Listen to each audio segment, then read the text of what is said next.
সাহাবায়ে কেরামদের সঙ্গে রোমকদের লড়াই হতেছে, রোমক সৈন্যরা যুদ্ধে জিততে পারতেছে না কিছুতেই।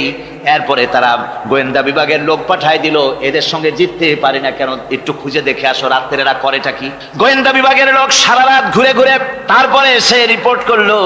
এরপরে এসে তাদের প্রধানের কাছে রিপোর্ট করলো, আমরা যার কাছে গিয়েছিলাম দেখে এলাম হুম হুম বিল্লাইলি রাহবানুন ওয়া বিন্নাহারি ফুরসানুন, আমরা দেখে এলাম যাদেরকে দিনের বেলায় প্রচন্ড শক্তিশালী বীর যোদ্ধা রূপে যাকে যুদ্ধ করতে দেখেছি ময়দানে, রাতের বেলায় দেখলাম গিয়া একেবারে নিতান্ত ফকিরের মতো কেউ তো সেজদায় পড়ে কাঁদতেছে, কেউ আবার তেলাওয়াত করতেছে, চোখ দিয়া পানি পড়তেছে, আবার কেউ নামাজ পড়তেছে, আবার কেউ হাত তুলে রেখেছে তাদের প্রভুর দরবারে, চোখের পানিতে তাদের চোখ বুক ভেসে যেতেছে। সারাটা রাত তেলাওয়াত আর সেজদা আর নামাজের মধ্যে তারা এভাবে কাটিয়ে দিয়েছে। সেনাপতি এই রিপোর্ট শোনার পরে বললেন, ও গোয়েন্দা বিভাগের লোকেরা, আমার রোমক সৈন্যরা শোনো, যে জাতির নৈতিক মান এত উচ্চে, ওই জাতির সঙ্গে যুদ্ধ করা মানে আমাদের আত্মহত্যা করার শামিল। এদের সাথে কিছুতেই আমাদের পক্ষে পারা সম্ভব না। হ্যাঁ, এদের সাথে পারা যাবে যদি এই সম্পর্ক নষ্ট করে দেওয়া যায়। আল্লাহর সাথে তাদের এই গভীর সম্পর্ক যেটা আছে, এই সম্পর্ক নষ্ট করে দিতে হবে, তাহলেই কেবলমাত্র সম্ভব হবে। এদের নৈতিক চরিত্র ধ্বংস করার জন্য প্রচেষ্টা চালাও, তাহলে হয়তো আমরা কামিয়াব হতে পারবো। আমার বন্ধুগণ, এই জন্য গভীর রাত্রে যারা ইমানদার ব্যক্তি তাদের জন্য গভীর রাত্রে জাগার একটা ব্যবস্থা আল্লাহ পাক বলেছেন। ইমানদার ব্যক্তিদের জন্য এটা হলো 2 নম্বরের বৈশিষ্ট্য। ওয়াল্লাযীনা ইয়াকুলুনা রাব্বানা সরিফ আন্না আযাব জাহান্নাম ইন্না আযাবাহা কানা গরামা।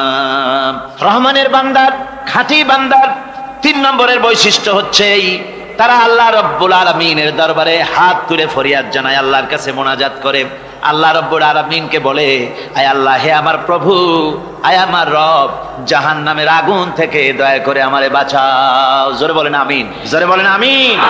জাহান্নামের বর্ণনা আমরা এই মাহফিলে করেছি, করি নাই? মনে আছে? দারুণ কঠিন জায়গা, অত্যন্ত কঠিন জায়গা, মারাত্মক জায়গা জাহান্নাম। ওই জাহান্নামের জন্য আল্লাহর কাছে কাঁদতে হবে, মাপ চাইতে হবে জাহান্নাম থেকে। মুমিন ব্যক্তির 3 নম্বরের বৈশিষ্ট্যই তাই। সে বলবে, রব্বানা সরিফ আন্না আযাবা জাহান্নাম ইন্না আযাবাহা কানা গরামা। আয় আল্লাহ, তোমার জাহান্নামের শাস্তি থেকে তোমার কাছে মাপ চাই। আল্লাহ পাক বলেন, এই জাহান্নামের শাস্তি বড়ই প্রাণান্তকার হবে। ইন্নাহা সাআত মুস্তাকাররাও ওয়া মুকামা। জাহান্নাম হচ্ছে অবস্থানের জন্য অত্যন্ত নিকৃষ্ট, খুবই খারাপ জায়গা এই জাহান্নাম। আল্লাহ রাব্বুল আলামিন কিয়ামতের ময়দানে তার কোন বান্দাকে যদি রহমত করতে চান, কোন বান্দার প্রতি যদি দয়া করতে চান, কাউকে যদি ক্ষমা করতে চান, তাহলে আল্লাহ রাব্বুল আলামিন তাকে একটা পর্দার আড়ালে ডেকে নেবেন। একটি পর্দার আড়ালে রেখে নিয়ে আল্লাহ পাক জিজ্ঞেস করবেন, বান্দা তুই কি এই গুনাহগুলি করেছিলি নাকি, এইটা এই সব গুনাহ করেছিস নাকি? আল্লাহ জিজ্ঞেস করবেন বান্দাকে, অবস্থাটা কেমন হবে চিন্তা করেন, বান্দা এইগুলি করেছিস নাকি? বান্দা ভয়তে থরথর করে কাঁপতে থাকবে, কলিজা ভয়তে কাঁপতে থাকবে, অস্থির হয়ে যাবে। সে স্বীকার করবে, রব্বুল আলামিন তুমি যা বলেছো, আমি সব অন্যায় আমার দ্বারা হয়েছে, আমি বুঝতে পারি নাই, আমাকে মাফ করে দাও। রব্বুল আলামিন বান্দাকে বলবেন, যা বান্দা, আমি তোকে মাফ করে দিলাম, আমার জান্নাতে চলে যা। সুবহানাল্লাহ, সুবহানাল্লাহ। সুতরাং জাহান্নামের শাস্তি থেকে সব সময়ের জন্য আল্লাহর কাছে মাপ চাইতে হবে। ওয়াল্লাযীনা ইযা আনফাকু লাম ইউসরিফু ওয়া লাম ইয়াকতুরু ওয়া কানা বাইনা যালিকা কাওয়ামা। রহমানের প্রকৃত খাঁটি বান্দা তারা, যারা নাকি যখন খরচ করে, খরচের সময় বেহুদা খরচ করে না, আবার খরচের ভিতরে কার্পণ্যতাও তারা করে না। ওয়া কানা বাইনা যালিকা কাওয়ামা, এই দুইয়ের মাঝে তারা ভারসাম্য রক্ষা করে, মধ্যমনীতি অবলম্বন করে চলে। তার মানে হলো, পয়সা আছে বলি এই পয়সা দিয়ে তারা মদ খায় না, জুয়া খেলে না, মিনা বাজার ইত্যাদি শয়তানি, বদমাশি, সিনেমা হল ইত্যাদি বানায়া পাপের বোঝা বাড়ায় না। তারা অতিরিক্ত কোনো খরচ করেন, আবার অর্থ পূজারী ব্যক্তির মতো কার্পণ্যতাও তারা করেন। দুইয়ের মাঝে তারা ভারসাম্য রক্ষা করে। এক শ্রেণীর লোক আছে মাল শুধু জমায়, খরচ টরচ করে না। কোরআন শরীফে বলা হয়েছে, আল্লাযী জামা মালান ওয়া আদ্দাদা, মাল জমা করে আর গুনতে থাকে, মাঝে মধ্যে আবার টেলিফোন করে, হ্যালো সোনালী ব্যাংকের ম্যানেজার সাহেব নাকি? বলে হ্যাঁ, দেখুন তো আমার আমলনামাটায় কত আছে এখন। কোন হিসাব টিসাব করে আর তাড়াতাড়ি, এখন তো আর আমলনামা দেখতে সময় লাগে না, তাড়াতাড়ি দেখা যায়। আগে যেমন ব্যাংকে গিয়ে জানতে কেউ চাইতো যে আমার ডেবিট কত, ক্রেডিট কত, ব্যালেন্স কত ইত্যাদি জানতে চাইলে তাকে একেবারে সেই লেজার খোলা লাগে, বিরাট বিরাট বই, বড় বড় কিতাব যা গরুর গাড়ি দিয়ে টানা লাগে, এত বিশাল বিশাল বই ছিল।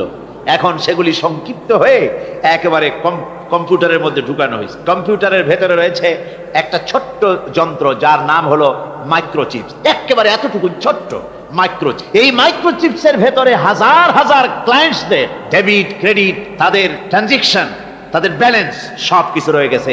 আপনি যখনই জিজ্ঞেস করবেন সে বাটন একটা দাবালো আর সাথে সাথে স্ক্রিনে এসে গেল আপনার নাম কি, বাপের নাম কি, দাদার নাম কি, কত টাকা জমা করছিলেন, কোন কোন তারিখে উঠাইছেন, হাতে কত নিছেন কত, 14 গোষ্ঠীর ইতিহাস একটা চাপে চলে আসে। তো আমি মানুষকে এভাবে বলি যে এই বুদ্ধিটা যিনি দিলেন, লোকেরা বলে তো কয় যে কিয়ামতের দিন আল্লাহ নাকি আমলনামা দিবে মানুষের সামনে হাজির করিয়া, ইমানদারের সামনের থেকে ডান হাতে, বেঈমানের পিছন থেকে কোন হাতে, বাঁ হাতে। এখন ওই আমলনামা সারা জীবনে যত কথা বলছি, যত কাজ করছি সব তাতে লেখা থাকবে। তাহলে সেটা তো একটা বিশাল একটা বই হবে, তো আমরা হাতে করে ধরবই বা কেমনে, আর ওটা হবেই বা কেমনে, আর ওটা পড়বই বা কেমনে। এখন তো বুঝতে সহজ হয়েছে কেমনে পড়বেন। মানুষের মাথায় যদি এই বুদ্ধি আসে, একটা ছোট্ট মাইক্রোচিপসের ভেতরে যদি হাজার হাজার ক্লায়েন্টসদের কোটি কোটি শত শত সহস্র কোটি একটা মাইক্রোচিপসের ভিতরে ঢুকানো যায়, তাহলে এই বুদ্ধি যিনি দিলেন তিনি বুঝি এর চাইতেও ছোট্ট বইয়ের মধ্যে আপনার আমলনামা উঠিয়ে দিতে পারবেন না নাকি? যারা বলেন পারবে কিনা? নিশ্চয়ই পারবেন, হাজার বার পারবেন বন্ধুগণ।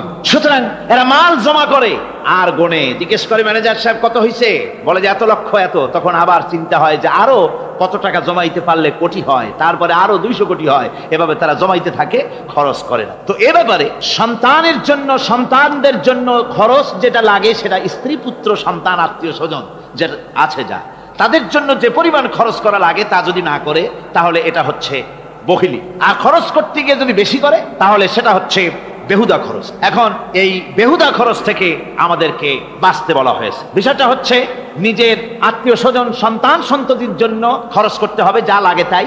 আর আল্লাহ রাস্তায় যখন দেওয়ার কথা আসে তখন প্রাণ খুলে দান করতে হবে। দেখেন লোকেরা যখন আল্লাহ রাস্তায় দান করতে বলা হয় পকেটের মধ্যে হাত দিয়ে তারপর আঙ্গুল অনেক সময় কষাকষি করে। একজনে জিজ্ঞেস করলাম, মিয়া পয়সা দিবাতে এত পকেটে হাত রাখিয়া বাইরে করো না মোটে? কয় যে ঘষে দেখতেছি শিখি না 10 পাই। তাহলে এইভাবে আল্লাহর রাস্তায় দেওয়ার সময় এই যে কার্পণ্যতা, এই কার্পণ্যতা মানুষকে তাকে শেষ করে দেয়, তার ঈমানকে নষ্ট করে দেয়। আর পয়সা আছে বলে বেশি খরচ করতে হবে, যেমন বিবাহে লোকেরা খরচ করে আমাদের দেশে, কোরবানি করতে গিয়ে খরচ করে। হ্যাঁ, কোরবানি করবেন আপনি, ভালো একটা কোরবানি করবেন, আপনার পয়সা যেমন আছেন তেমন, কিন্তু 50,000 টাকা দাম দিয়ে একটা গরু কিনা সেই গরুর গলায় মালা দিয়া এরপরে সারা শহরে প্রদর্শনী করতে হবে, এর কোনো যুক্তি নাই। আছে কোনো যুক্তি? যদি তা হয় তাহলে ওই গরু যিনি কেনেন তার গলায় মালাই দিয়ে দুজনে একসাথেই ঘুরানো দরকার, বুঝলেন? আমার বন্ধুগণ, আপনি কোরবানি করবেন, কোরবানি আপনার 10,000 টাকায় হয়ে যেতে পারে, 15,000 টাকায় হয়ে যেতে পারে। বাকি টাকাগুলি আল্লাহর রাস্তায় খয়রাত করে দেন। কত গরিব আত্মীয় আছে তাদের দিয়ে দেন। 50,000 টাকা দিয়ে বিরাট বাজারের সেরা গরু খরিদ করে কোরবানি দিচ্ছেন। অর্থটা কি? মানুষকে দেখাচ্ছেন আল্লাহর দরবারের গোশত যাবে না, চামড়া যাবে না, রক্ত যাবে না, যাবে আপনার নিয়ত। কি যাবে? নিয়ত। সুতরাং আল্লাহর রাস্তায় যখন খরচ করবেন সেই খরচ করার ব্যাপারে তখনও নিয়তটা দেখতে হবে। হালাল পথে খরচ করতে গেলেও নিয়তটা দেখতে হবে, এবং তখনও বেহুদা খরচ করা যাবে না। বিবাহে যেভাবে খরচ আজকাল করে মানুষেরা, হুজুর সাল্লাল্লাহু আলাইহি ওয়াসাল্লাম বলেছেন যে বিবাহে যত খরচ কম সেই বিবাহ তত বরকতপূর্ণ। আর আমরা মনে করি বিবাহে যত বেশি খরচ বাড়ানো যায় ততই এটা বেশি শামদার হবে। উল্টা চিন্তা করি। আল্লাহ রাব্বুল আলামিনের পরে বলছেন, والذين لا يدعون مع الله إلها آخر ولا يقتلون النفس التي حرم الله إلا بالحق ولا يزنون ومن يفعل ذلك يلقى أثاما। আর রহমানের খাঁটি বান্দা যারা, তাদের ৫ম নম্বরের বৈশিষ্ট্য হচ্ছে যে তারা আল্লাহর সাথে, আল্লাহকে বাদ দিয়ে অন্য কাউকে ইলাহ বলে, মাবুদ বলে ডাকে না। এ ব্যাপারেও ব্যাখ্যা আমরা এই মাহফিলে দিয়েছি, মনে আছেন আপনাদের? আল্লাহ ছাড়া অন্য কাউকে ইলাহ বলে ডাকা যাবে না। ওয়ালা ইয়াকতুলুনা আন-নাফসাল্লাতী হারামাল্লাহু ইল্লা বিল হক। আর আল্লাহ যে সমস্ত প্রাণকে, আর ওই লোকেরা যারা নাকি আল্লাহ ছাড়া, ইমান রহমানের বান্দা যারা, তারা একদিকে তো আল্লাহ ছাড়া অন্য কাউকে ডাকে না, মাবুদ বলে স্বীকার করে না, অন্যদিকে আল্লাহর হারাম করা প্রাণগুলিকে তারা ধ্বংস করে না। অর্থাৎ আল্লাহ যাদেরকে হত্যা করতে নিষেধ করেছেন, প্রাণীদেরকে হত্যা করতে, মানুষ হত্যা করতে নিষেধ করেছেন, আল্লাহর নিষেধ, আল্লাহ যেগুলি জায়েজ করেছেন সেগুলি বাদ দিয়ে হত্যা করা, এগুলি তারা করে না। ওয়ালা ইয়াজনুন, আর তারা জেনা ব্যভিচারেও লিপ্ত হয় না। এটা হচ্ছে যে এই সমস্ত লোকগুলি তারা গুনাহ থেকে মুক্ত থাকতে চেষ্টা করে। তারা আল্লাহ ছাড়া আর কাউকে রব বলে ডাকে না, ইলাহ বলে ডাকে না, মাবুদ বলে ডাকে না। হযরত ইবনে মাসউদ রাদিয়াল্লাহু তাআলা আনহু বলেছেন, তিনি রাসূল পাক সাল্লাল্লাহু আলাইহি ওয়াসাল্লামের কাছে জিজ্ঞেস করেছিলেন, হে রাসূল, সবচেয়ে বড় গুনাহ কি? হুজুর বলেছেন সবচেয়ে বড় গুনাহ তিনটা। সবচেয়ে বড় গুনাহটা কয়টা? রাসূল পাক সাল্লাল্লাহু আলাইহি ওয়াসাল্লাম বলেছেন সবচেয়ে বড় গুনাহ হচ্ছে তিনটি। একটি হচ্ছে তুমি যদি কাউকে আল্লাহর সমতুল্য প্রতিদ্বন্দ্বী বানিয়ে যদি তার কাছে কিছু চাও, তাহলে এটা সবচেয়ে বড় গুনাহ। সন্তান দিতে পারেন আল্লাহ, তোমাকে রোগমুক্ত করতে পারেন আল্লাহ, আল্লাহ যা করতে পারেন এই সব বিষয়গুলি যদি মানুষের কাছে চাও, তাহলে তুমি আল্লাহর জায়গায় তাকে বসালে, এটা সবচেয়ে বড় গুনাহ। আর 2 নম্বরের গুনাহ হচ্ছে নিজের সন্তান তোমার খাবার খাবে, তোমার খাবারে সন্তান ভাগ বসাবে, এই ভয়তে সন্তানকে হত্যা করা, এটাও বিরাট পাপ। আর 3 নম্বরে হচ্ছে প্রতিবেশীর স্ত্রীর সঙ্গে জেনা করা, এটা হলো আরেকটি। মোট 3টি গুনাহ বলেছেন রাসূলুল্লাহ, সবচাইতে মারাত্মক গুনাহ। তার মধ্যে এই গুনাহগুলি তো আমাদের সমাজে চালু আছে। একদিকে সমাজের ভেতরে রয়েছে আল্লাহ ছাড়া মানুষের কাছে, মাজারের কাছে গিয়া, কবরের কাছে গিয়া, কবরওয়ালার কাছে চাওয়ার এই রেওয়াজ চালু আছে। এই রেওয়াজ কি চট্টগ্রামে কমেছে না বেড়েছে? কমেছে। জোরে কোন আলহামদুলিল্লাহ। কমে গিয়েছে, আগের তুলনায় বহুত কমেছে। যারা এই মাজারকে নিয়ে ব্যবসা করে তারা অনেকে বলেছেন যে আমাদের ইনকাম আগে যা ছিল তার থেকে 4 আনায় নেমে গিয়েছে, 12 আনায় শেষ। জোরে কোন আলহামদুলিল্লাহ। জোরে বলেন আলহামদুলিল্লাহ। এই মাজার পূজা থেকে বাঁচতে হবে। 2 নম্বরে রয়েছে সমাজের ভিতরে চালু আছে এই যে সন্তান হত্যা করা, এই হত্যা করার এক রেওয়াজ চালু আছে। এরপরে রয়েছে এমনি মানুষকে হত্যা করা। কলেজ ইউনিভার্সিটিতে যেভাবে মানুষ হত্যা করা হচ্ছে, এরা জানে না নিজের আদর্শকে প্রতিষ্ঠার জন্য আন্দাজ এবং অনুমানের উপরে ভিত্তি করে জেদ করে মানুষকে হত্যা করছে। কি বলেন? করে না? আল্লাহ রাব্বুল আলামিন বলেন, ওয়ামান ইয়াকুতুল মুমিনা মুতাআম্মিদান ফাজাযাউহু জাহান্নাম খালিদিনা ফিহা আবাদান। আল্লাহ রাব্বুল আলামিন বলেন, মুমিন বান্দা কি কেউ যদি ইচ্ছে করে কাউকে হত্যা করে, তাহলে তার জায়গা হবে জাহান্নাম, তার আর কোনো শাস্তি নাই, একমাত্র জাহান্নামই হবে তার শাস্তি, চিরকাল জাহান্নামের ভিতরে থাকতে হবে। জোরে বলেন নাউজুবিল্লাহ। আজকে কলেজের মধ্যে, ইউনিভার্সিটিতে অনবরত আমরা হত্যাকাণ্ডের খবর শুনতে পাচ্ছি, সমানে হত্যা হচ্ছে। এই যে সন্ত্রাস এবং হত্যা যা হচ্ছে কলেজ ইউনিভার্সিটিতে, আপনারা আমাকে বলেন অনুরূপ হারে মাদ্রাসায় এই ধরনের সন্ত্রাস হচ্ছে? এত আস্তে জবাব দিলেন তাহলে বোধহয় হচ্ছে দেশে। মাদ্রাসায় সন্ত্রাসের কারণে কোন টাইটেল মাদ্রাসা, ফাজেল মাদ্রাসা সন্ত্রাসের কারণে বন্ধ হয়েছে এমন কোন নজির আপনারা পেয়েছেন? পান নাই। কেন পান? কলেজ বন্ধ হচ্ছে, ইউনিভার্সিটি বন্ধ হচ্ছে, সন্ত্রাসের কারণে মাদ্রাসা বন্ধ হয় না কেন? তার কারণ হচ্ছে কলেজ ইউনিভার্সিটিতে কোরআন পড়ানো হয় না, হাদিস পড়ানো হয় না, তাই তারা হত্যা করলে কি পাপ হয় তাও জানে না। হত্যা পাপ, হত্যার পাপ তো দূরের কথা, মানুষ কোরআন শুনতে আসে, কোরআন শুনতে আসাটাও তাদের বরদাস্ত হয় না। আমি জানতে পারলাম, এ মাহফিল আসার সময় জানতে পেরেছি, চট্টগ্রাম বিশ্ববিদ্যালয়ের কাছে থেকে শ্রোতৃমণ্ডলী, মাহফিলের শ্রোতারা বাসে যখন আসতেছিল, সেখানকার কিছু সংখ্যক ছেলেরা ইট পাটকেল মেরেছে বাসের উপরে, বহুত লোক সেখানে আহত তারা করেছে। নাউজুবিল্লাহি মিন যালিক। কি শিক্ষা দেওয়া হচ্ছে সেখানে? কিন্তু মাদ্রাসায় তো হচ্ছে না। কেন হয় না? তার কারণ হচ্ছে মাদ্রাসাগুলিতে কোরআনে কারীম পড়ানো হয়, রাসূলুল্লাহর হাদিস পড়ানো হয়, সেখানে জানানো হয়, এই কথাগুলি পড়ানো হয়। যদি কেউ কাউকে হত্যা করে, জাহান্নাম ছাড়া কোনো জায়গা থাকবে না, চিরকাল জাহান্নামে থাকতে হবে, এই ভয়তে ওরা হত্যার ভিতরে যায় না। এই জীবন জীবন নয়, পরকাল আছে, কিয়ামতের দিন আল্লাহর দরবারে দাঁড়ায়া জীবনের সবকিছুর হিসাব দিতে হবে। এই জন্য তারা এসব জানে বলে, এসব তাদের রক্তে মাংসের ভিতরে ঢুকানো আছে বলে তারা চুরি ডাকাতি জেনা ব্যভিচার হত্যার দিকে তত যায় না যত এরা যায়। ঠিক কিনা বলে? কলেজ ইউনিভার্সিটিতে আজকে কোরআন শরীফ পড়ানো হয় না। মাদ্রাসা এবং মসজিদে, মাদ্রাসাগুলিতে যে কারণে সন্ত্রাস হয় না, ওই কারণটা যদি কলেজ ইউনিভার্সিটিতে ঢুকানো যায়, তাহলে সন্ত্রাস বন্ধ হতে পারে। এরপরেও ছেলেরা যে যতটুকুন ভালো আছে, অত বাস ভাঙছে ইউনিভার্সিটির সামনে পাইয়া, ওরা লাঠি ঠাঙ্গা নিয়ে যে দূর আসে না, এই তো কপাল। কথা বুঝতে পেরেছেন? ওদের তো কিছু শিখানো হয় না, কিচ্ছু। অর্থাৎ চরিত্র সৃষ্টি তাদের করানো হয় না। নামাজের তাগিদ নাই, রোজার তাগিদ নাই, ওজন একটা আলাদা জগৎ। যুবতী মেয়ে যুবতী ছেলে, যুবক ছেলে পড়াশোনা করে, কো এডুকেশন, সহশিক্ষায় একসাথে যুবক পুরুষ আর যুবতী মহিলা একসাথে ওঠা বসা করছে, একসাথে পিকনিক করতে কোথায় হারায় যাচ্ছে, কি করতেছে না করতেছে দেখারও কেউ নাই। জোরে কর নাউজুবিল্লাহ। আজ তাই এক কথায় ইউনিভার্সিটিকে এদেশের একজন কবি বলেছিলেন ডাকাতদের গ্রাম। এখন শুধু ডাকাত না, মানে ডাকাতদের একেবারে আড্ডাখানা হয়ে গিয়েছে, অস্ত্রবাজির আড্ডাখানা হয়ে গিয়েছে। তাদের চরিত্র নষ্ট করার জন্য, ইসলামের থেকে তাদের মনকে ফিরিয়ে দেওয়ার জন্য বইপত্রের অভাব নাই, কোরআন হাদিসের অভাব আছে সেখানে, কিন্তু তাদের মন মগজ ইসলাম থেকে যেন ফিরে যায় এজন্য তাদেরকে বইপত্র দেওয়া হয়।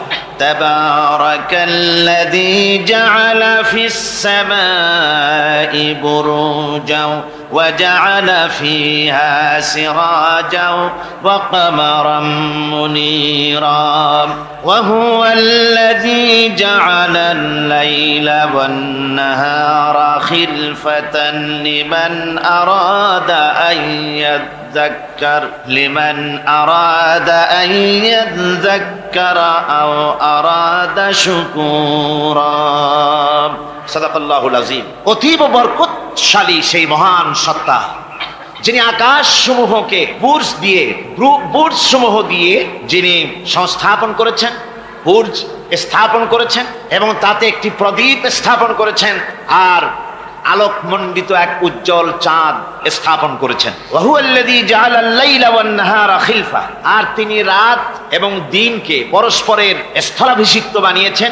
লিমান আরাদা আন ইয়াযাক্কারা আও আরাদা শুকুরা, তাদের জন্য যারা এর থেকে উপদেশ অর্জন করতে চায়, জ্ঞান লাভ করতে চায় এবং শুকর আদায় করতে চায়। শুকর আদায়কারীর জন্য, জ্ঞান অন্বেষণকারীদের জন্য আল্লাহ পাক এগুলি করেছেন। এখানে বুর্জ শব্দের অর্থ হচ্ছে প্রাসাদ বা সুদৃঢ় স্থাপত্য। প্রাচীন খগোল বিজ্ঞানে বুর্জ বলা হতো সেই 12টি কক্ষপথকে। কোন কোন মুফাসসির এই বুর্জকে বলেছেন গ্রহকে বুর্জ হিসাবে তারা ব্যাখ্যা করেছেন। আসলে আল্লাহ রাব্বুল আলামিন তিনি মহাশূন্যকে যে কিভাবে সজ্জিত করেছেন, কত সুন্দরভাবে করেছেন, তার ব্যাখ্যা কোরআনে কারীমের বিভিন্ন জায়গায় এসেছে।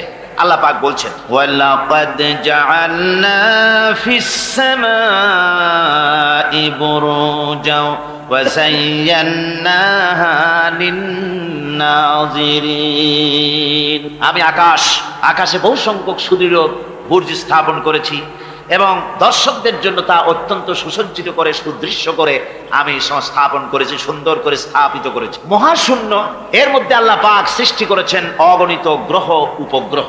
কত গ্রহ আছে, কত উপগ্রহ আছে, বিজ্ঞানীদের কাছে আজও পর্যন্ত তার কোনো হিসাব মেলেনি। মহাশূন্যে আল্লাহ পাক, মহাশূন্যের মহাবিস্ময়। বর্তমান বিজ্ঞান ক্রমান্বয়ে আশ্চর্য হয়ে যাচ্ছে তাদের নতুন নতুন আবিষ্কারের মাধ্যমে, চিন্তা ভাবনার মাধ্যমে, যে মহাশূন্য আল্লাহ পাক মহাস্রষ্টা কি করে রেখেছেন একটি বিশাল এক বিস্ময়ের কারখানা। সেখানে রয়েছে মিল্কি ওয়ে, যাকে বলা হয় ছায়াপথ। বিজ্ঞানীরা বলেছেন প্রায় 20,000 কোটি তারকা রয়েছে এই মিল্কি ওয়ের ভেতরে, ছায়াপথের ভেতরে। আবার কেউ কেউ বলেছেন যে সেই তারকার সংখ্যা বলা সম্ভব হবে না, সমুদ্র সৈকতের বালুকণা গণা তবুও সম্ভব, কিন্তু আকাশের তারকারাজি গণা সম্ভব নয়। এখন আল্লাহ পাক সেই মহাশূন্যের ভেতরে সৃষ্টি করে রেখেছেন এই ছায়াপথ। ছায়াপথের ভিতরে আছে যে তারকাগুলি, বিজ্ঞানীরা বলেছেন যে এই তারকাগুলি এত বিরাট বিরাট তারকা আছে।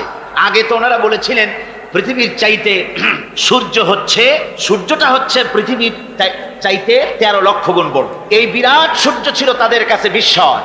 এখন তারা বলছেন না, মিল্কি ওয়ের ভিতরে যে সমস্ত তারকার সন্ধান আমরা পেয়েছি, সে সমস্ত তারকা এত বড় বড় বিরাট দানবের মতো, যে ওর এক একটা তারকার ভেতরে যে সূর্য পৃথিবীর চাইতে 13 লক্ষ গুণ বড়, এরকম অন্তত 3 কোটি সূর্যকে একটা তারকার মধ্যে ঢুকিয়ে দেওয়া যায়।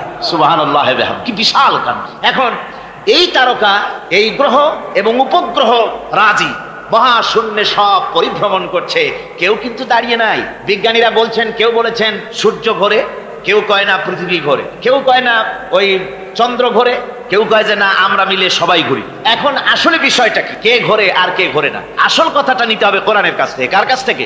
ওই চন্দ্র সূর্যের স্রষ্টা যিনি, মহাবিশ্বের স্রষ্টা যিনি, তিনি বলতে পারবেন যে আসলে ঘোরে কে। আল্লাহ রাব্বুল আলামিন বলেন ওয়া কুল্লুন ফি ফালাকিন ইয়াসবাহুন মহাশূন্যের উপরে যা কিছু আছে সব সন্তরণশীল, সব গতিশীল, কেউ দাঁড়িয়ে নাই, সব সাঁতার কাটতেছে, সব ছোটাছুটি করছে, ছোটাছুটি করছে, তা আবার এত দ্রুত গতি, এক একটা যে গতির কথা আমরা চিন্তা করতে পারবো না, ভীষণ তীর্যক গতিতে সব ছুটছে তো ছুটছে।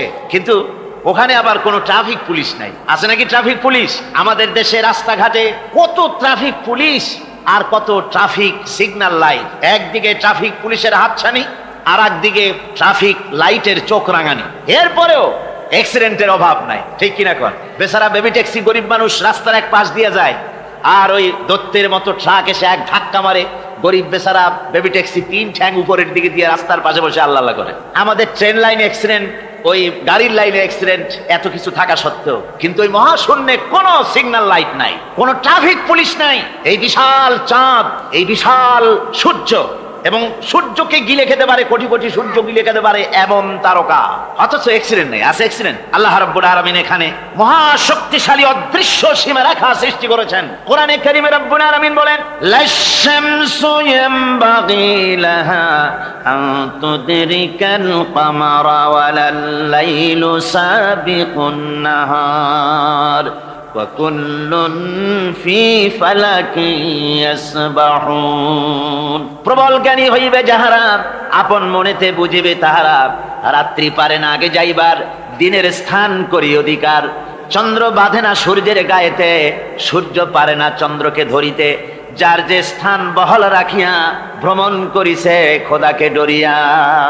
সুবহানাল্লাহ বিহামদিহি ইলা আজালিম মুসাম্মা, একটা নির্দিষ্ট সময় সীমা পর্যন্ত আপন আপন কক্ষপথে সব ছুটবে আর ছুটবে, কারো সঙ্গে কারো সংঘর্ষ হবে না। যেরকম সুবহানাল্লাহ। এরপরে ওই মহাশূন্যে অসংখ্য তারকারাজি আল্লাহ সৃষ্টি করে রেখেছেন।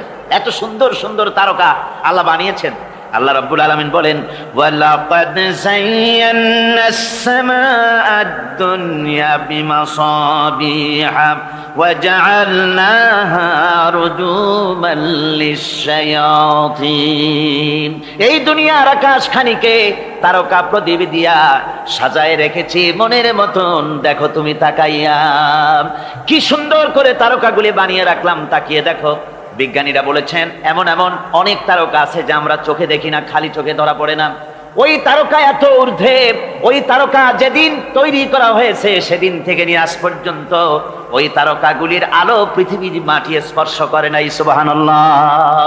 অথচ আলোর গতি হচ্ছে প্রতি সেকেন্ডে 1,86,000 মাইল। এই এর সেকেন্ড এক, আপনার একে বলা হয় লাইট ইয়ার, আলোক বর্ষ। এই হিসাবের সেকেন্ড, এই হিসাবের মিনিট, এই হিসাবের সপ্তাহ, মাস এবং বর্ষ, এরকম অসংখ্য লাইট ইয়ার, আলোক বর্ষ চলে গিয়েছে, আজও পর্যন্ত সেই তারকার আলো পৃথিবীর মাটি স্পর্শ করে নাই। তাহলে সেই তারকা কোথায়? সুবহানাল্লাহ পড়ে। যারা একটু আল্লাহরে গাইল দিতে পারে, একটু আল্লাহ এবং ইসলামকে অস্বীকার করতে পারে, তারা আবার হিরো হয়ে যায়। দেখছেন না অবস্থা? হিরো হয়ে যায়।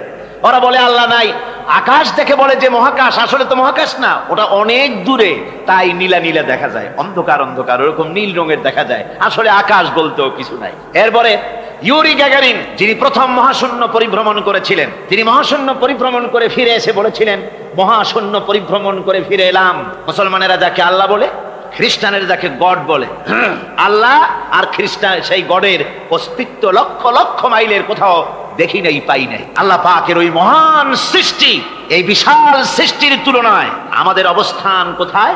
আমাদের অবস্থান হচ্ছে মহাসমুদ্রের ভিতরে কাগজ দিয়া নৌকা বানায়া যদি ছেড়ে দেওয়া যায়, তো মহাসমুদ্রে কাগজের নৌকাটার যে অবস্থা, এই আল্লাহর মহাবিশ্বে মহাশূন্যের ভেতরে স্পেস, মহাশূন্য, আল্লাহর মহাসৃষ্টি, এর ভেতরে আমাদের অবস্থানও আটলান্টিক মহাসাগরে কাগজের নৌকাটা যেমন, আমাদের পৃথিবীর অবস্থাটা তেমন। সুবহানাল্লাহ। আল্লাহ কত বিরাট! সুবহানাল্লাহ। আমার বন্ধুগণ, আল্লাহ পাক বলছেন যে এইভাবে করে আমি চন্দ্র সৃষ্টি করেছি এবং সূর্য সৃষ্টি করেছি। ওয়াজআলা ফিহা সিরাজা ওয়া কামারাম মুনীরা, সেখানে একটা প্রদীপ আমি জ্বালিয়েছি, সেই প্রদীপটা হচ্ছে সূর্য। এই সূর্যটা হচ্ছে বিশাল, যা পৃথিবী থেকে 9,30,00,000 মাইল দূরে যে সূর্য অবস্থান করছে, এত দূরে থাকা সত্ত্বেও এই সূর্যের দিকে মানুষ খালি চোখে তাকাতে পারে না, এত উত্তপ্ত।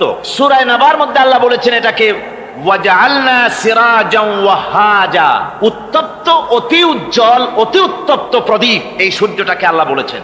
তার তাপ এত বেশি যে পৃথিবীর কোন কোন জায়গায় সূর্যের তাপ 140 ডিগ্রি ফারেনহাইট পর্যন্ত উঠে যায়, এত তাপ হয়। তো এই সূর্যের দিকে মানুষ যদি খালি চোখে তাকায় তাহলে তার চোখের দৃষ্টিশক্তি বিনষ্ট হয়ে যাওয়ার সম্ভাবনা থাকে। এই সূর্য দিয়ে আল্লাহ পাক ফসল পাকান, এই সূর্য দিয়ে জীবকুলের প্রাণ শক্তির সঞ্চার করেন আল্লাহ পাক। এই সূর্য, বিজ্ঞানীরা বলেছেন, একটা বই আছে, লেখকের নাম আমার মনে নাই, man does not stand alone. এই বইয়ের ভিতরে এই বিজ্ঞানী লিখেছেন, আল্লাহর সৃষ্টি রহস্য সম্পর্কে লিখেছেন যে সূর্য যেখানে এখন আছে, স্রষ্টা নিশ্চয়ই একজন আছেন, তিনি বলছেন যে সূর্য যেখানে আছে ওখান থেকে যদি কিছু নিচে নেমে আসতো সূর্য, তাহলে গোটা পৃথিবী পুড়ে ছাই হয়ে যেত। আর যেখানে আছে ওখান থেকে যদি কিছু উপরে উঠে যেত, গোটা পৃথিবী হিম শীতলতায় গোটা পৃথিবী ফ্রিজ হয়ে যেত। অথচ একটা মাপা একটা জায়গায় আল্লাহ পাক এই সূর্যকে রেখেছেন, সুবহানাল্লাহ পড়েন। আবার চন্দ্রকেও এমন একটা মেজারমেন্ট করা জায়গায় আল্লাহ রেখেছেন, এই চন্দ্র যদি উপরে উঠে যেত, যেখানে আছে সেখান থেকে গোটা পৃথিবীটা মরুভূমি হয়ে যেত। আর যেখানে আছে সেখান থেকে যদি নিচে নেমে আসতো কিছুটা, তাহলে গোটা পৃথিবী বন্যায় প্লাবনে গোটা পৃথিবী ভেসে চলে যেত। সুবহানাল্লাহ ওয়া বিহামদিহি। এই চন্দ্রকে আল্লাহ পাক এভাবে রেখেছেন, সূর্যকে এভাবে রেখেছেন। আল্লাহ রাব্বুল আলামিন বলেন, ওয়া মা আসাবাকুম মিন মুসিবাতিন ফাবিমা কাসাবাত আইদিকুম। তোমাদের উপরে যত বিপদ আসে, মুসিবত আসে, সব তোমাদের হাতের কামাই করা, দুই হাতের কামাই করা, দু হাত দিয়ে যা কামাই করেছো তার ফল তোমাদের পেতে হচ্ছে। গ্রিন হাউস এফেক্ট কেন হলো? কারণ হচ্ছে আমাদের গাড়ি থেকে যে কার্বন ডাই অক্সাইড কালো ধোঁয়া আমরা বের করি, আমাদের মিল কলকারখানা থেকে যে চিমনি থেকে কালো ধোঁয়া বের হয়, এগুলিকে শোষণ করার জন্য, এগুলিকে নষ্ট করার জন্য হলো গাছ। গাছ হলে মানুষের বন্ধু। আমরা জনমের মতো গাছ কাটি, লাগাই না। এভাবে করে প্রকৃতির ভারসাম্য আমরা নষ্ট করেছি। আমরা প্রকৃতির ভারসাম্য নষ্ট করবার জন্য ইচ্ছে করে দেশের পাহাড়গুলিকে ধ্বংস করছি। অথচ আল্লাহ পাক বলেছেন, এই পাহাড় পৃথিবীর ভারসাম্য রক্ষার জন্য, প্রকৃতির ভারসাম্যকে রক্ষা করার জন্য আমি পাহাড় সৃষ্টি করেছি। জোরে বলেন সুবহানাল্লাহ। মানুষ এভাবে নিজের সর্বনাশ নিজেই করতেছে। আল্লাহ পাক বলছেন, এভাবে করে আমি সব কিছুকে একটা সুন্দর পদ্ধতি দিয়ে সৃষ্টি করেছি। আর ওই যে আলোকমণ্ডিত চাঁদ, ওই চাঁদ সম্পর্কে প্রশ্ন তুলেছে কাফেরেরা, যে চাঁদটা কি? ওয়ায়াসআলুনাকা আনিল আহিল্লাম কুল হিয়া মাওয়াকিতু লিন্নাস। আল্লাহ রাব্বুল আলামিন বলেন, নবী আপনাকে প্রশ্ন করা হয় চাঁদের ক্রমবর্ধমান এবং ক্রমহ্রাস সম্পর্কে, যেটা কি আপনি তাদেরকে বলে দেন। আমি এই চাঁদকে একটা প্রাকৃতিক ক্যালেন্ডার বানায়া, চিরস্থায়ী ক্যালেন্ডার বানিয়ে তাম পৃথিবীর মানুষের জন্য আকাশে ঝুলায় রেখেছি, মহাশূন্যে টানায় রেখেছি, যেন প্রতিদিন রাত্রি বেলায়, দিনের বেলায়, রাতের বেলায় তারা দিন রাত মাস বছর গণনা করতে পারে। এই জন্য বিনা পয়সার একটা ক্যালেন্ডার আমি ঝুলায় রাখছি। জোরে বলেন সুবহানাল্লাহ। এমনি করে চাঁদ এবং সূর্যকে আমি সৃষ্টি করে দিই। আল্লাহ পাক বলেন, وهو الذي جعل الليل والنهار خلفة لمن أراد أن يذكر أو أراد شكورا। আর আমি দিন এবং রাতকে একে পরস্পরের স্থলাভিষিক্ত বানিয়েছি, যারা শুকর আদায় করবে আর যারা এর দ্বারা জ্ঞান অর্জন করবে তাদের জন্য। অর্থাৎ তারা এগুলি দেখে মনে করবে যে এগুলি খালি খালি না। এই যে রাত আসতেছে, দিন আসতেছে, দিন এবং রাত্রের এই যে পরিবর্তনটা, এর মধ্যে রয়েছে নিদর্শন। সূরা আলে ইমরানের মধ্যে আল্লাহ পাক বলেন, ইন্না ফি খালকিস সামাওয়াতি ওয়াল আরদি ওয়াখতিলাফিল লাইলি ওয়ান নাহার লাআয়াতিন লিউলিল আলবাব। যারা নিশ্চয়ই আমার এই সৃষ্টি রহস্য সম্পর্কে, দিন এবং রাতের পরিবর্তনের ব্যাপারে যারা চিন্তা করে, গবেষণা করে, তাদের জন্য আমি অনেক কিছু চিন্তার বিষয়ের মধ্যে রেখে দিয়েছি।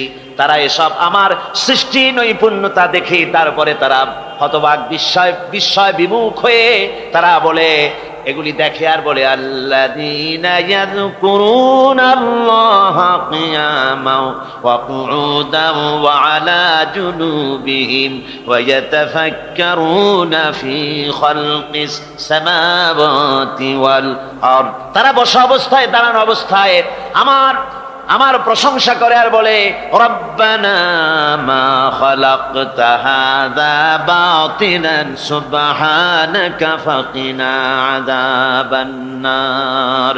আয় আল্লাহ পাক, তুমি কোনো কিছু খেল তামাশার বিষয়বস্তু করে তৈরি করো নাই, অতএব জাহান্নামের শাস্তি থেকে তুমি আমাকে রক্ষা করো। আল্লাহর নবী বলেছেন, আল্লাহর সৃষ্টি নৈপুণ্যতা সম্পর্কে যদি কোনো বান্দা 1 ঘন্টা চিন্তা করে, 1 ঘন্টা যদি গবেষণা করে, চিন্তা করে, রব্বুল আলামিন তার আমলনামায় 60 বছরের নফল ইবাদতের সওয়াব লিখে দেন। জোরে বলেন সুবহানাল্লাহ। আল্লাহ পাক এই সমস্ত কথা বলে এখন ওই ফর্মুলা বলতেছেন যে আসলে আমার বান্দা হওয়ার জন্য, খাঁটি বান্দা হওয়ার জন্য তার কয়েকটি বৈশিষ্ট্য থাকতে হবে। আল্লাহ পাক এখানে 8টি বৈশিষ্ট্য বর্ণনা করেছেন। আল্লাহর খাঁটি বান্দা হওয়ার জন্য বৈশিষ্ট্য কয়টা লাগবে? 8টি। বেহেশত কয়টা? বেহেশত কয়টি?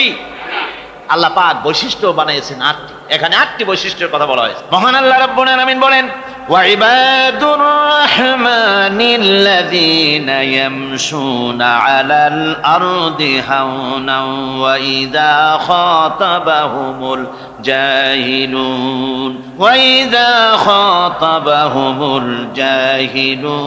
ক্বালু সালামা।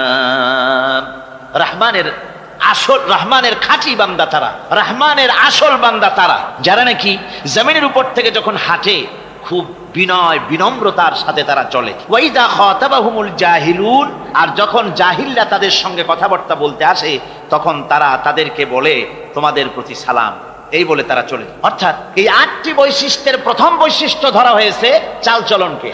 ইমানদার খাঁটি বান্দা যারা, তাদের চাল চলন সম্পর্কে প্রথম বৈশিষ্ট্য ধরা হয়েছে।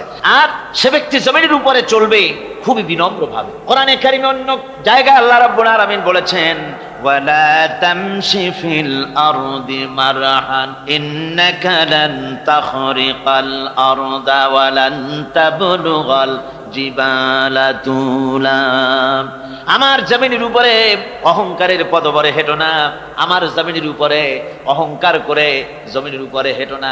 তুমি জমিনের উপরে অহংকার করে হেঁটে পদাঘাত দিয়ে আমার এই জমিনকে ফাটায় দিতে পারবে না, আর তুমি লাফ দিয়ে আমার আকাশে আমার পাহাড়ের উচ্চতাও তুমি ছাড়িয়ে যেতে পারবে না। অহংকার করে কেউ কি পায়ের আঘাত দিয়ে জমিনটাকে ফাটায় দিতে পারে? কি বলেন, পারবে?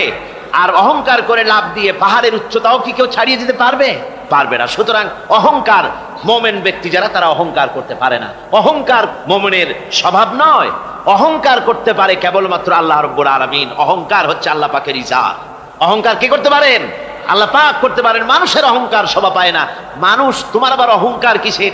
1 ফোঁটা নাপাক পানি দিয়ে যার জন্মের উৎস, এমন নাপাক পানি যা শরীর থেকে নির্গত হলে পরে গোসল করা ফরজ হয়ে যায়, এমন 1 ফোঁটা নাপাক পানি যার জন্মের উৎস, তার অহংকার কি? অহংকার করবেন আল্লাহ রাব্বুল আলামিন। হাদিসে কুদসির ভিতরে এসেছে, আল্লাহ পাক বলেছেন, যে ব্যক্তি অহংকার করে সেজন্য আমার চাদর নিয়ে টানাটানি করে। জোরে কর নাউযুবিল্লাহি মিন যালিক। সুতরাং মুমিন বান্দা যিনি হবেন, আল্লাহর খাঁটি বান্দা, রহমানের খাঁটি বান্দা, সে ব্যক্তি কখনো জমিনের উপর অহংকারের সাথে চলাফেরা করবে না, বরং তার চাল চলন হবে অত্যন্ত বিনম্র।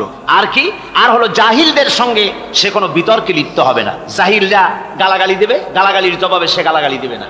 জাহিলরা অত্যাচার করবে, অত্যাচারের জবাবে সে অত্যাচার করবে না, বরং তাদেরকে দেখলে, তারা অত্যাচার করতে আসলে, তারা গালাগালি দিলে তাদের জবাবে ইতফা বিল্লাতি হি আহসান, তাদের জবাবে তাদেরকে সালাম দিয়ে সেখান থেকে তারা কেটে পড়বে। সূরা কাসাসে অন্য জায়গায় আল্লাহ রাব্বুল আলামিন একথা আবার এভাবে বলতেছেন, ওয়াইজা সামিউল লাগবা আ'রাদু আনহু ওয়া ক্বালু লানা আ'মালুনা ওয়া লাকুম আ'মালুকুম সালামুন আলাইকুম লা নাবতাগিল জাহিলিন। আল্লাহ পাক বলছেন যে যখন মুমিনেরা পরস্পরে মুমিনদের সাথে জাহিলদের যখন দেখা সাক্ষাৎ হয়ে যায়, যখন ঝগড়ায় লিপ্ত হতে চায়, তখন মুমিনেরা যারা মুমিন বান্দা, আল্লাহর খাঁটি বান্দা, তারা বলবে যে তোমাদের আমলের প্রতিফল তোমরা পাবা, আমাদের কৃতকর্মের ফল আমরা পাবো। সুতরাং তোমাদের প্রতি সালাম, তোমাদের সাথে আমাদের কোনো সম্পর্ক নাই। ঝগড়াঝাটি না করে তারা ফিরে আসবে। আল্লাহ পাক এরপরে বলেন, ওয়াল্লাযীনা ইয়াবিতুনা লিরাব্বিহিম সুজদান ওয়া কিয়ামা। রহমানের খাঁটি বান্দা তারাই আরেকটি বৈশিষ্ট্য, তাদের এই 2 নম্বরের বৈশিষ্ট্য এবার বলা হচ্ছে। রহমানের আল্লাহর খাঁটি বান্দার 2 নম্বরের বৈশিষ্ট্য যেটা, সেটা হচ্ছে এই যে তারা রাত কাটায় তার রবের হুজুরে, আল্লাহর দরবারে সেজদা দিয়ে দাঁড়িয়ে থেকে কান্দাকাটি করে তারা রাত গুজরান করে, জোরে বলেন সুবহানাল্লাহ। আর এর বিপরীত যারা, তারা রাত কাটায় রাতের বেলা মদ, জুয়া, সিনেমা, গান বাজনা, অশ্লীলতা, নাটক, হাবিজাবি গল্প গুজব করে তারা তাদের রাত কাটায়। আর যারা মোমেন বান্দা, আল্লাহর বান্দা, যারা খাঁটি বান্দা, তারা এই রাত তারা আল্লাহর ইবাদতের ভিতর থেকে কান্দাকাটির মধ্য দিয়ে দাঁড়িয়ে দাঁড়িয়ে অথবা সেজদার ভিতরে তারা তাদের রাত কাটিয়ে দেয়। কোরআনে কারীমে আল্লাহ রাব্বুল আলামিন একথা এভাবে বলেছেন, তাতাজাফা জুনুবুহুম আনিল মাদাজি ইয়াদউনা রাব্বাহুম খাওফান ওয়া তামআ। আমার মোমেন বান্দারা তাদের পার্শ্বদেশ এবং পৃষ্ঠদেশ বিছানার উপরে বেশি রাত থাকে না। তারা তাদের রবের প্রতি রবের ভয়, আল্লাহর ভয়, আশা এবং আশা পোষণ করে। আর তারা আল্লাহকে ভয় করে তারা বিছান থেকে নিজের পিঠকে আলাদা করে নিয়ে তারা রাতের বেলায় আমার কাছে কান্দে, আমার কাছে দোয়া করে, তারা কান্দে, ইবাদত করে। সূরা যারিয়াতের ভিতরে রব্বুল আলামিন বলতেছেন, কানু ক্বালিলাম মিনাল লাইলি মা ইয়াহজাউনা ওয়া বিল আসহারি হুম ইস্তাগফিরুন। আমার এই মোমেন বান্দাগুলি, আমার খাঁটি বান্দা যারা, তারা সারা রাত ঘুমায় না, রাতের একটা অংশ মাত্র তারা ঘুমায়, সারা রাত ঘুমায় না, একটা অংশ তারা ঘুমায়, আর বাকি অংশটুকু শেষ রাত্রে তারা ওঠে আর আমার দরবারে তারা কান্দে, মাপ চায় আর কাঁদতে থাকে, চোখের পানি ফেলতে থাকে। আল্লাহ রাব্বুল আলামিন শেষ রাত্রে প্রথম আকাশে আসেন। হাদিস শরীফে এসেছে, প্রথম আকাশে আল্লাহ রাব্বুল আলামিন এসে দুনিয়ার মানুষকে ডাকেন, কে আছো গুনাহ করে জীবন বোঝাই করে ফেলেছো, নাফরমানি করেছো, গুনাহ করেছো, অথবা বিপদে পড়েছো, ঋণগ্রস্ত হয়ে পড়েছো, অসুবিধায় পড়েছো, মামলা মোকদ্দমায় পড়েছো, আমার কাছে মাপ চাও, আমার কাছে সাহায্য চাও। এই সময় যে সমস্ত বান্দারা আরামের ঘুমকে হারাম করে আল্লাহর দরবারে কাঁদতে থাকে, তাহাজ্জুদের নামাজ আদায় করে যখন হাত তুলে কাঁদে, আল্লাহ পাক তখন এই দৃশ্য দেখে ফেরেশতাদের বলেন, ও আমার ফেরেশতারা, আমার ওই বান্দাগুলি কাঁদে কেন? সমস্ত মানুষ যখন ঘুমানো, এই বান্দাগুলি কাঁদে কেন বলো? ফেরেশতারা বলে, আল্লাহ তুমি তো ভালো করে জানো। ফেরেশতারা বলে, আল্লাহ পাক বলবেন, তবুও তোমাদের মুখ থেকে শুনতে চাই।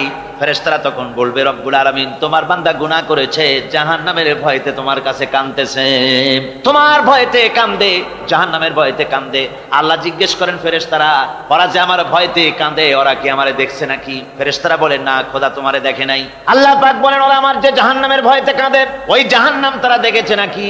ফেরেশতারা বলে, না আল্লাহ, তোমার জাহান্নাম ওরা দেখে নাই, তোমার বেহেশত কিছুই দেখে নাই। আল্লাহ পাক বলেন, ও আমার ফেরেশতারা, এই বান্দাগুলি আমার দোজখ দেখে নাই, আমাকে দেখে নাই, হাসর মিজান সিরাত কিছুই দেখে নাই, শুধু কোরআনের কথা শুনে, আমার নবীর কথা শুনে, আমার কোরআনের কথা শুনে বিশ্বাস করে আরামের ঘুমকে হারাম করে কিভাবে কাঁদতেছে তাকায় দেখ।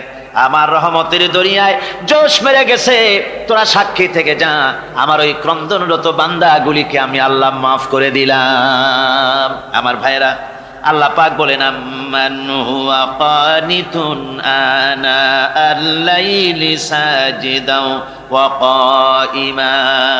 আল্লাহ রাব্বুল আলামিন বলেন, সিজদার ভিতরে আর দাঁড়ানোর ভিতরে আমার এই বান্দাগুলি আখিরাতে আমার সঙ্গে দেখা করা লাগবে এই ভয়তে, জাহান্নামের ভয়তে তারা কাঁদে, এভাবে কাঁদতে থাকে। আর আল্লাহ পাক ওই সময় তাদের গুনাহ মাফ করতে থাকেন। কোরআনে কারীমের ভিতরে আল্লাহ পাক বলেন, সারা রাত ঘুমাতে আল্লাহ নিষেধ করেছেন, সারা রাত যেন ঘুমায়ো না, পাইকারি ধরে ঘুমায়ো না, একটু জাগো। ওয়াজকুর ইসমা রাব্বিকা বুকরাতাও ওয়া আসীলা। সকাল এবং সন্ধ্যায় তোমার প্রভুর, তোমার রবের জিকির করো, স্মরণ করো। وَمِنَ اللَّيْلِ فَاسْجُدْ لَهُ وَسَبِّحْهُ لَيْلًا طَوِيلًا। তোমার রাতের বেলায় রাতের একটা অংশ সেজদায় অবনত হও, আর রাতের দীর্ঘ সময় ঘুমায় থেকো না, হয় একটা লম্বা সময় ঘুমাও, কিন্তু একটা অংশ রাখো যে সময় তুমি আমার দরবারে সেজদায় পড়ে যাবে, কাঁদবে। আমার বন্ধুগণ, রাতটা ওয়াজআলনাল লাইলা সুবাতা, আল্লাহ রাব্বুল আলামিন ওয়াজআলনা সুবাতা ওয়াজআলনান নাওমা সুবাতা ওয়াজআলনাল লাইলা লিবাসা, ঘুমকে বানাইছেন আল্লাহ শান্তির বাহন, আর রাতকে করেছেন আচ্ছাদন। রাতকে কি করেছেন? আচ্ছাদন। রাতকে একটা পর্দা লাগিয়ে দিয়েছেন, রাতের পর্দা। যেহেতু প্রেম ভালোবাসা ঢোল পিটায় করা যায় না। ঢোল পিটায় প্রেম করা যায়? যায় না। মানুষকে দেখায় দেখায় প্রেম ভালোবাসা করা যায় না। এটা হলো দুনিয়ার রীতিনীতি। দুনিয়ায় যেটা মানুষেরা করে, আসল সবচাইতে বড় ভালোবাসার পাত্র হলেন আল্লাহ, মাসুক হলেন আল্লাহ, আশেক হলো মানুষ। আশেক এবং মাসুকের ভিতরে প্রেম বিনিময় হবে, ভালোবাসার আদান প্রদান হবে, কথোপকথন হবে।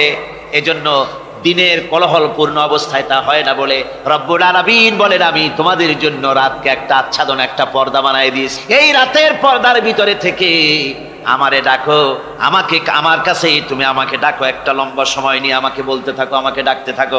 আল্লাহ পাক তার নবীকেও বলেছেন, ইয়া আইয়ুহাল মুযাম্মিলু কুমিল লাইলা ইল্লা কালিলা। হে চাদর আচ্ছাদিত ব্যক্তি, রাত্রিকালে সালাতে দণ্ডায়মান থাকো, কিন্তু কম, সারা রাত জাগার দরকার নেই। একটা অংশ জাগো যখন তুমি আমার জন্য কাঁদবে, আমার জন্য সেজদায় পড়ে থাকবে। রাসূল পাক সাল্লাল্লাহু আলাইহি সাল্লাম তাহাজ্জুদের নামাজি সেজদায় পড়ে থাকতেন। রাতে ঘন্টার পর ঘন্টা চলে যেতেছে। হযরত আয়েশা বলেন, আমি মনে করতাম সেজদায় এমন ভাবে রাসূল পড়েছেন আর ওঠেন না, আমার মনে হতো হুজুর বুঝি ইন্তেকাল করে গেছেন। আমি রাসূলের পায়ের আঙ্গুল ধরে আস্তে করে চাপ দিতাম, হুজুর তাতে একটু ব্যথা পেয়ে আঙ্গুল নাড়া দিতেন, তখন আমি মনে করতাম আল্লাহর নবী বিদায় হন নাই, বেঁচে আছেন। আবার কখনো দাঁড়িয়ে দাঁড়িয়ে নামাজের ভিতরে তেলাওয়াত করতে করতে রাত শেষ হয়ে যেত। আমার মনে হতো এই দাঁড়ানো থেকে হুজুর বুঝি আর রুকুতে যাবেন না। আবার যখন রুকুতে যেতেন মনে হতো এই রুকু থেকে আর বুঝি সেজদায় যাবেন না। আবার যখন সেজদায় যেতেন মনে হতো এই সেজদা থেকে রাসূল বুঝি আর উঠবেন না। সুবহানাল্লাহ। আল্লাহ রাব্বুল আলামিন বলেন এভাবে করে, ওয়াল্লাযীনা লা ইয়াদউনা মা'আল্লাহি ইলাহান আখারা ওয়া লা ইয়াকতুলুনান নাফসাল্লাতী হারামাল্লাহু ইল্লা বিল হক। তারা হত্যা থেকে বিরত থাকে, মানুষকে হত্যা করে না। ওয়ালা ইয়াজনুন, আর তারা ব্যভিচার করে না, জিনা ব্যভিচার করে না। জিনা ব্যভিচার সম্পর্কে কোরআন শরীফ বলছে, ওয়ালা তাকরাবুজ জিনা ইন্নাহু কানা ফাহিশাতান ওয়া সাআ সাবিলা। জিনা করা তো দূরের কথা, আল্লাহ পাক বলছেন জিনার নিকটবর্তী হয় না। জিনার নিকটবর্তী মানুষ হয় কিভাবে? জিনার নিকটবর্তী হওয়ার জন্য কতগুলি উপকরণ এবং উপাদান আছে। তা হচ্ছে অশ্লীল নৃত্য গীত, তা হচ্ছে যৌন আবেদনমূলক পত্র পত্রিকা, তা হচ্ছে অশ্লীল ছায়াছবি, তা হচ্ছে নারী সৌন্দর্যের প্রদর্শনী। এই সব জিনিসগুলি মানুষকে জেনার দিকে আকৃষ্ট করে। এসব কি আমাদের সমাজে চালু আছে? আমাদের সমাজে আছে। তো জেনার উপকরণ কি কি বললাম?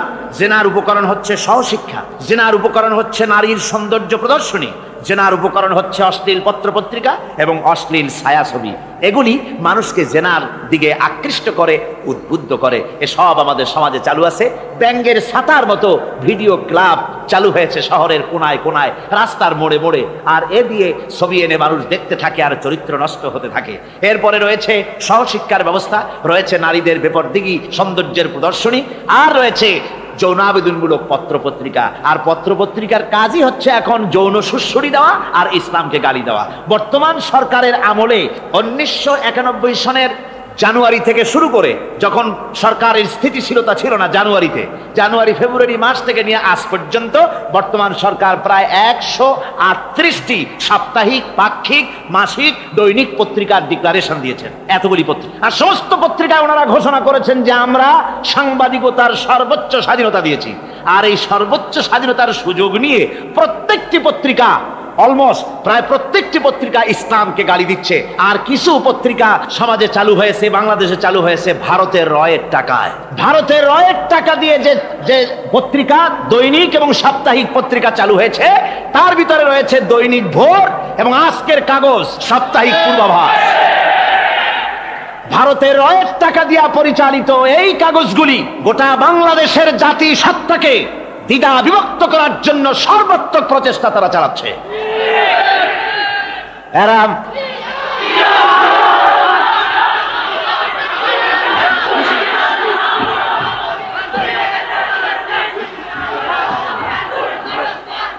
আমার বন্ধুগণ, এ ধরনের একটানা প্রয়োজন হলে সব নাম আমরা তুলে ধরবো।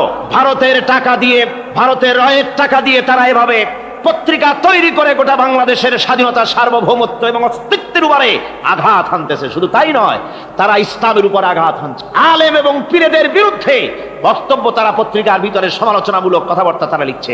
এমন একটা সাপ্তাহিক পত্রিকা কম পাবেন যেখানে ইসলামকে, ইসলামী আন্দোলনকে কিছু না কিছু খোঁচা মারা না হচ্ছে। ঠিক কিনা কর যারা বলেন ঠিক কিনা? তো এইভাবে করে তারা ষড়যন্ত্র চালিয়ে আমি সেদিন ঢাকায় বলেছিলাম যে বর্তমান মহিলা সরকার চলছে বলে আমরা কথা বলছি না, কিন্তু আমাদের একটা ধৈর্য আছে। আমরা সরকারকে সময় দিচ্ছি এগুলিকে কন্ট্রোল করার জন্য। শাসনতান্ত্রিক অ্যাকশন নেওয়া উচিত গভর্নমেন্টের। শাসনতন্ত্রে কি আছে? শাসনতন্ত্রে সংবিধানে, কনস্টিটিউশনে লেখা আছে যে নাগরিকদের কোন ধর্মীয় অনুভূতিতে আঘাত লাগতে পারে এমন কোন কথা, এমন কোন বক্তব্য কেউ লিখতেও পারবে না, বলতেও পারবে না। সেটা দণ্ডমূলক শাস্তি, এটা শাস্তি হবে। তার এই ধরনের কথা লেখা আছে। এটা লেখা থাকা সত্ত্বেও যারা ইসলামের বিরুদ্ধে কথা বলে, পত্রিকার মাধ্যমে যারা এগুলি লেখে, এগুলির বিরুদ্ধে গভর্নমেন্টের হাত দিতে, অ্যাকশন নিতে অসুবিধা কোথায়? আমরা সময় দিচ্ছি সরকারকে, তারা এই জিনিসগুলি দেখুক এবং অ্যাকশন নিক। যদি তা না হয় তাহলে জনগণের তো ইসলামের, এদেশের মুসলমান বৃহত্তর জনসংখ্যা, জনগোষ্ঠী হচ্ছে মুসলমান। ইসলামের বিরুদ্ধে, তার আল্লাহর বিরুদ্ধে, রসুলের বিরুদ্ধে, মুসলমানদের সবচাইতে প্রিয় জিনিসগুলির বিরুদ্ধে কেউ যদি কথা বলে, মুসলমানেরা তা বেশি দিন বরদাস্ত করবে না।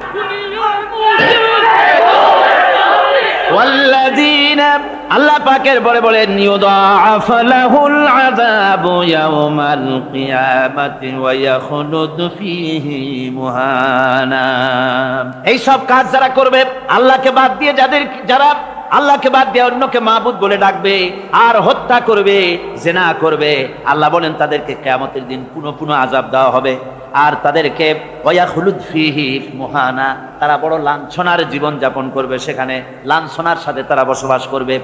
ইল্লা মান তাবা ওয়া আমানা ওয়া আমিলা আমালান সালিহান ফাউলাইকা ইউবাদদিলুল্লাহু সাইয়্যাতিহিম হাসানাত ওয়া কানা আল্লাহু গফুরার রহিমা। ইল্লা মান তাবা, এই সমস্ত আযাব থেকে বাঁচবে কারা? বাঁচবে সেই সব লোক যারা তওবা করেছে এবং নেক আমল করেছে। ফাউলাইকা ইউবাদদিলুল্লাহু সাইয়্যাতিহিম হাসানাত, আল্লাহ রাব্বুল আলামিন তাদের অন্যায় ত্রুটিপূর্ণ কাজগুলিকে ভালো দিয়ে বদলে দিবেন। সুবহানাল্লাহি ওয়া বিহামদিহি। ওয়া কানা আল্লাহু গফুরুর রহিমা, আর আল্লাহ পাক হচ্ছেন বড় ক্ষমাশীল এবং দয়াবান। এই সুসংবাদ তাদের জন্য যাদের জীবন নানা প্রকারের অপরাধে কলঙ্কিত করেছে যারা, এবং নিজেদেরকে সংশোধন করতে এখন ইচ্ছুক। জীবনে বহু গুনাহ করেছে, হারামি, বদমাশি, জিনা, ব্যভিচার করেছে, এখন জীবনকে সংশোধন করতে চায়। এদের জন্য আল্লাহ রাব্বুল আলামিন এই সাধারণ ক্ষমা ঘোষণা করেছেন, জেনারেল এমনেস্টি ঘোষণা করেছেন।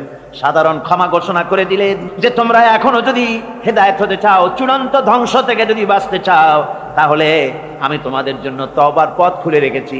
আল্লাহ যদি এই তওবার পথ খুলে না দিতেন তাহলে মানুষ হতাশায়, নিরাশায় শয়তান হয়ে যেত।